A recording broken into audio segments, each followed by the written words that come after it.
Goes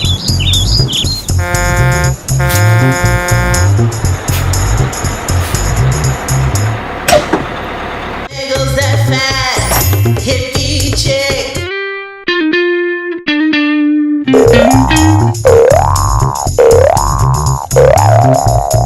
Hey Hippie Dippies, I wanted to come on and share with you my own homemade toothpaste recipe. I thought you guys would enjoy it.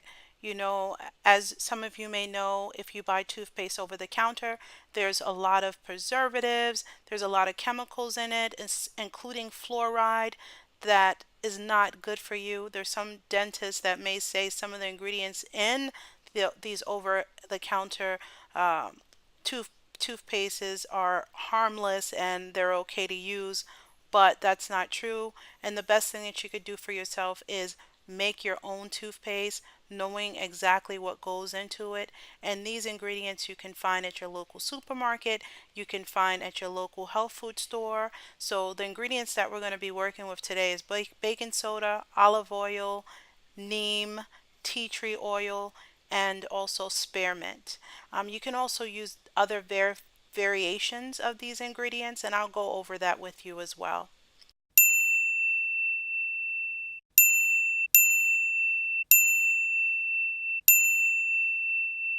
So the first ingredient on the list is baking soda. You can use about a half a cup to a cup of baking soda. It depends on how big of a batch of toothpaste that you want to make.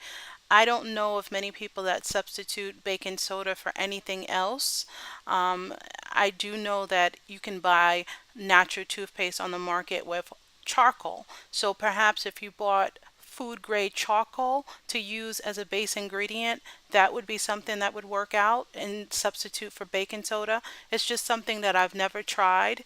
If you happen to have tried charcoal for your DIY toothpaste, definitely put it in the comments below and let me know your experience with it. I would love to hear about it. So the next ingredient we're going to use is olive oil.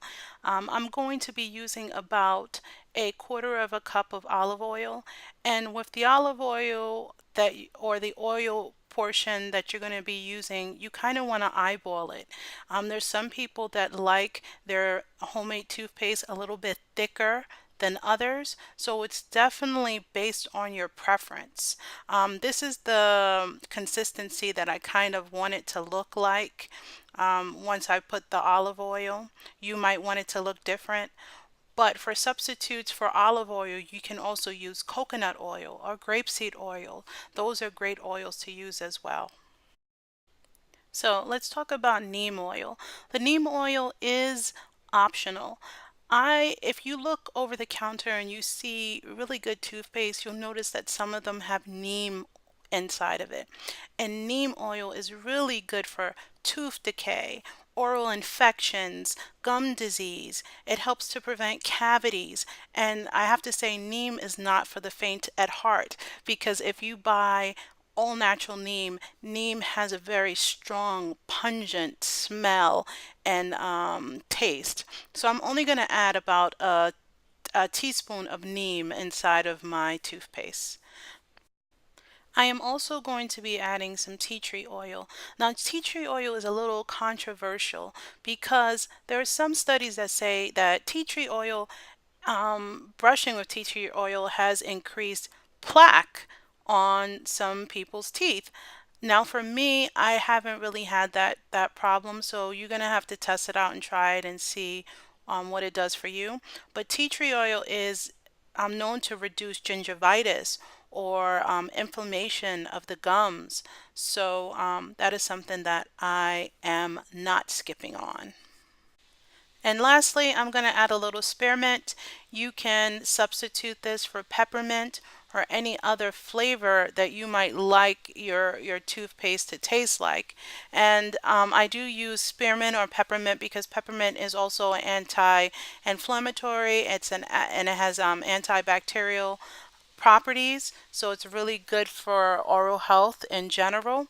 But you can play around with this, and I do want you to keep in mind I am adding about a half of a teaspoon of spearmint, and that is just because I did run out of spearmint. I don't know if I might have added a little bit more, but you can play around with these amounts. You can add less or you can add more to your taste and your preference. So don't go by what I'm doing. And usually I eyeball it. I'm kind of giving you some ideas of how much I'm adding just so you can get a baseline, but do what feels comfortable for you. And this is the finished product. I hope you guys enjoyed. And let me know in the comments below if you tried it and how it worked out for you. If this is your first time visiting my channel, definitely rate, comment, and subscribe. Would love to have you as one of my subscribers. Don't forget to hit that notification bell so you know when I'm coming out with a new video. And visit me on Instagram and Twitter, where my username is also Fat Hippie Chick. I look forward to seeing you guys again. Until next time, peace and love, hippy dippies.